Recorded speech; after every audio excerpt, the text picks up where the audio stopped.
semak belukar. Bukan, ini daun mint. Jadi daun mint banyak manfaatnya, nanti kita review manfaatnya. Tapi sebelumnya, bagaimana cara stek daun mint yang baik? Ya, jadi karena ini sudah sangat banyak, biasanya pergunakan potong, kemudian dicelupkan atau diseduh dengan air hangat. Rasanya lumayan mantap, enak ya, lebih segar. Terus untuk memperbanyaknya, cara paling mudah adalah dengan cara di stek. Jadi kita potong batangnya, kemudian ditanam. Terus langkah selanjutnya atau yang paling mudah adalah dengan memotong batangnya.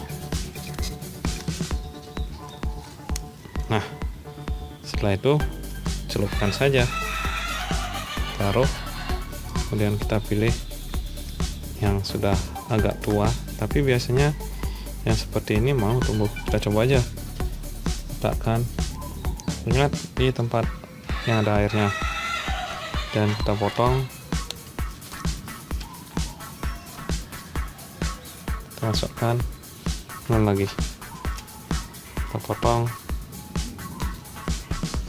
kemudian kita masukkan. Terus mana lagi ya, sebelah sini lah, potong, terus kita masukkan. Ingat, cukup di tempat air yang tergenang, dipastikan akarnya atau ujungnya ini menyentuh air, jadi direndam. Oke, rasanya cukup, jadi tinggal ditunggu pertumbuhannya.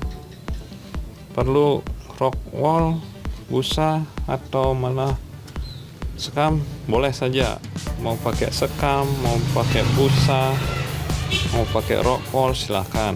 Tapi yang paling mudah ya seperti ini, tinggal dipotong, celupkan di airnya, kita tunggu. Potong, celupkan, kita tunggu. Potong, celupkan, kita tunggu. Oke, jadi besok atau beberapa hari lagi kita akan review bagaimana pertumbuhannya, apakah berhasil atau tidak. Bagi yang belum subscribe, silahkan subscribe dulu. Jadi untuk perkembangan channel ini, agar kita bisa saling berbagi. Baik, cukup untuk hari ini. Terima kasih sudah menonton. Salam satu hobi. Bye-bye.